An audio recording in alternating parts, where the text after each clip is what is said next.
इस चैप्टर की शुरुआत वहां से होती है जहां से पिछला एपिसोड खत्म हुआ था। चलो स्टार्ट करते हैं।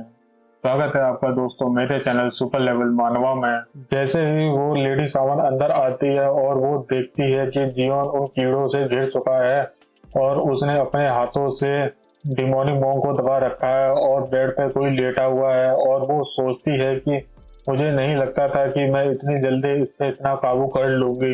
मैंने सोचा था कि यहाँ पे ग्रीन स्प्रेड होगी, लेकिन मैं गलत थी। चलो कोई बात नहीं। फिर वो अपने उस बर्ड से प्यार करते हुए बोलती है कि तुमने आज अच्छा किया, चलो चलते हैं वापस।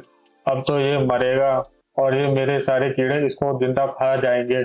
जैसे ही वो पीछे मुड़ के जाने लगती है और सोचती है ये काम तो कितना आसान था, मुझे लगता था कि ये काम थोड़ा बहुत डिफिकल्ट होगा। जैसे ही वो जाने लगती है और उसको पीछे से कुछ महसूस होता है, और जैसे ही वो पीछे मुड़ के देखती है कि जियोन अभी भी खड़ा हुआ है और वो साथ में अपने शरीर पे चक्कू मारे जा रहा था। वो इसको देख के सोचती है कि इसको क्या हो गया, ये क्या पागल हो रहा है। इधर जियोन पागलों की तरह अपने शरीर पर कट्स लगाए जा रहा था। जियोन ने अपने शरीर पर जितने कट्स लगाए थे और उनमें से खून बाहर निकलता है, और वो सारा खून उन कीड़ों पे गिरने लगता है और उन कीड़ों की मौत होने लगती है। और उसको देख के वो लड़की सोचती है कि ये क्या कर रहा है और साथ में मेरे कीड़े कैसे मर सकते हैं। इधर जियोन अपने शरीर पर पागलों की तरह कट्स लगाई जा रहा था और अपने कहीं हाथों पे लगाता है, कहीं पे शरीर पे अलग जगह पे, और अपने शरीर में से खून निकाले जा रहा था, और उसकी वजह से वहां पे जितने कीड़े थे वो मर जाते हैं। जैसे ही वो अपने कीड़ों को मरता हुआ देखती है, वो शौक में चली जाती है और बोलती है तुम कैसे बच सकते हो और तुम ये क्या कर रहे हो। इधर जियोन अपने ऊपर खून लगाते हुए बोलता है कि तुम कितनी घटिया सामान हो, तुमको क्या लगा क्या तुम मुझे इतनी आसानी से मार सकती हो। और वो उसकी तरफ भगता हुआ बोलता है व्हाट अ शेम। जियोन उसके पास आते हुए बोलता है कि मेरे ब्लड में लीथल पॉइजन है और तुम कैसे बचोगी। मेरे ब्लड से हर कोई मर सकता है, ये तो सिर्फ एक कीड़े ही है। जैसे ही वो उसके पास पहुंचता है, जैसे ही उस पर वो निशाना लगाता है, वो लेडी सावन गिर जाती है और बोलती है जाओ मेरे बीस्ट इस पे हमला करो, और उसका बीस्ट उस जीवन पे हमला करने लगता है। जैसे ही वो हमला करने की कोशिश करता है, जीवन सोचता है अब ये मरेगा मेरे हाथों से। इधर वो लेडी सावन घबराते हुए सोचती है कि मैं अब अपने कीड़ों से इस पे हमला नहीं कर सकती। अभी के लिए मैं अपने बीच से बोलती हूँ इस पे हमला करे, और मैं कुछ ताकतवर स्पेल इस पे फेंक के मारूंगी, तब ये मरेगा। और वो बोलने लगती है कि थ्राउट सैटरिंग ए टेक्निक। जैसे ही ये बोलती है, जैसे ही वो ये टेक्निक बोलती है, वहां पे येलो कलर की रोशनी बाहर आने लगती है, और दूसरी तरफ जियोन बोलता है रिचुअल ऑफ अटैचमेंट। ये वाली स्पेल जियोन ने उस क्रो पे इस्तेमाल की। जैसे ही वो ये बोलता है कि रिचुअल ऑफ अटैचमेंट, वो क्रो सीधा जियोन के हाथों में आके लगता है, और उसको देख के वो सावन सोचती है ये इसने कैसे किया और ये मेरे क्रो को कैसे पकड़ सकता है।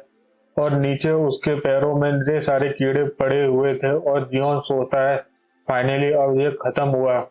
और दूसरी तरफ वो लेडी सावन भगती हुई आती है और उसके पास बोलती है छोड़ो मेरे इस बीस्ट को, वरना मैं तुमको छोड़ूंगी नहीं।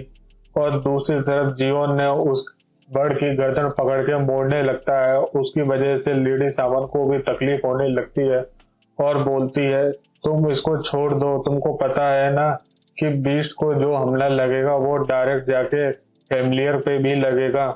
वो इधर जमीन पर बैठते हुए सोचती है ये नहीं हो सकता, ये मेरे क्रो को कैसे पकड़ सकता है। और जियोन उसकी गर्दन मोड़ ही रहा था, और वो देखती है कि जियोन उसके बीच की डिमोनिक एनर्जी को एक्सट्रैक्ट करने लगता है, और वो सोचने लगती है ये कैसे हो सकता है, कोई जिंदा इंसान किसी मरे हुए व्यक्ति की शरीर में से कैसे डिमोनिक एनर्जी को ले सकता है।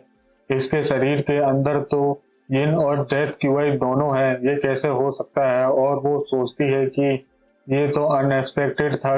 इधर वो लेडी सावन सोचने लगती है इस लड़के ने मेरे क्रो को सिर्फ पकड़ा ही नहीं, और उसके शरीर में से थोड़ी सी भी इवल एनर्जी को बाहर नहीं निकलने देता। और साथ में इस लड़के ने कितने लोगों को मारा होगा कि इसने अपने शरीर के अंदर ही एक कोर बना लिया है कि जिसमें डेथ क्यूआई को ये इकट्ठा कर सके, और वो बोलती है रुक जाओ, मेरे क्रो को मत मारना, अगर तुमने इसको मारा तो मैं भी मर जाऊंगी, प्लीज इसको मत मारना। और इसको देख के जियोन हंसते हुए बोलता है कि अब क्या हुआ, तुम तो मुझे मारने वाली थी।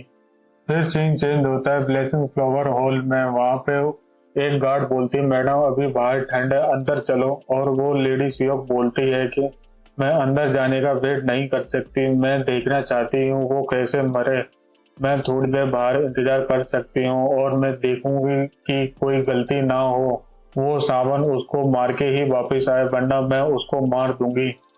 और वो सोचती है कि जो कि जियोंग ने वो चुराई थी, वो दो सीक्रेट मैनुअल में उससे वो भी छीन लूंगी।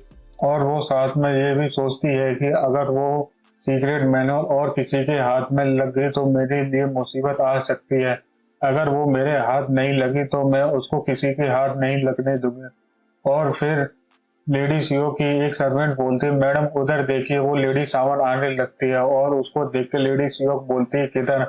और जैसे ही वो मुड़ के देखती है वहां पर लेडी सावन आने लगती है, और उसको देख के वो खुश हो जाती है, और वो बोलती है क्या तुम सक्सेस हो गई। फिर वो बोलती है क्या जोंगबुंग मर गया, अगर तुमने उसको मार दिया तो उससे सीक्रेट मैनुअल भी पूछ लेना। वो मन ही मन में खुश होते हुए सोचती है कि अब मेरा बेटा मास्टर मैनर बन के रहेगा। और उसकी खुशी देख के उसकी सर्वेंट और उसके गार्ड बोलती है आपको मैम कॉन्ग्रेचुलेशन, आपका बेटा अब मास्टर मैनर बन के ही रहेगा। और वो देखती है कि वो लेडी सावन रुक जाती है, और वो सोचने लगती है इसको क्या हो गया, ये रुक क्यों गई। फिर बोलती है न्यू मून क्या हुआ, तुम वहां पे रुकी हुई क्यों हो। फिर वो बोलने लगती है मुझे माफ करना मैडम। फिर वो लेडी सावन वहां आके रुक जाती है और अपने हाथ जोड़ते हुए बोलती है कि ग्रेट फर्स्ट मैडम, हमको माफ करना, हम योंगबुन को नहीं मार सकते और मैं फीनिक्स पवेलियन से आई हूँ। ये बात वो चिल्ला चिल्ला के बता रही थी। उसको देख के लेडी सियोक और उसके गार्ड दोनों शौक में चले जाते हैं, और लेडी सियोक सोचती है इसको क्या हो गया, ये ऐसी बातें क्यों कर रही है। और दूसरी तरफ वो लेडी सावन सोचती है वो लड़का ही डेविल है, उस लड़के ने मुझसे बोला था कि ये काम करे, वरना वो मेरे बीस्ट को मार देगा अगर मैंने ये काम नहीं करा तो। फिर सीन चेंज होता है थोड़े समय पहले। फिर जियोन बोलता है कि तुमने मुझे बताया नहीं कि तुम कुछ भी कर सकती हो मेरे लिए, वरना मैं उस स्पिरिट को मार दूंगा। और वो साथ में बताता है कि अगर मैंने तुमको मारा तो वो लेडी शोक फिर से किसी को बुला के ले आएगी फीनिक्स पवेलियन में से, अगर तुम जाकर उसको एक्सपोज कर दो तो ये मेरे लिए भी अच्छा होगा और तुम्हारे लिए। और ये बोलते हुए जीवन डेविल सा लग रहा था, और वो सोचती है कि अगर मैंने ये बोला तो मैं फीनिक्स पवेलियन की एनिमी बन जाऊंगी, मेरे पास और कोई चारा भी नहीं है, ये लड़का उनको मार देगा, चलो मैं ये काम करूंगी चाहे कुछ भी हो जाए, मेरे पास और कोई चॉइस नहीं है। फिर वो चिल्ला चिल्ला के बताने लगती है आपने बताया था कि यंग मास्टर को किसी ने पजेस्ट कर लिया है, लेकिन मैंने जाकर वहां चेक करा, वहां पे यंग मास्टर को किसी ने पजेस्ट नहीं करा, आप तो उनको मारना चाहती थी, आपने हमको झूठ बोला, आगे से आप हमको ऐसी रिक्वेस्ट मत देना, आगे से फीलिंग्स पवेलियन काम नहीं करेगा आपके साथ। ये बोलते हुए वो लेडीज लोग उसको देखते हुए सोचती है कि ये क्या पागल हो रही है, ये तो मुझे मरवा के छोड़ेगी।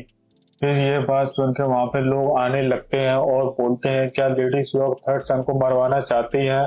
फिर आउटर हॉल के मार्शल मास्टर आने लगते हैं और बोलते हैं अरेस्ट कर लो फर्स्ट लेडी को, वरना वो थर्ड यंग मास्टर को मार देगी।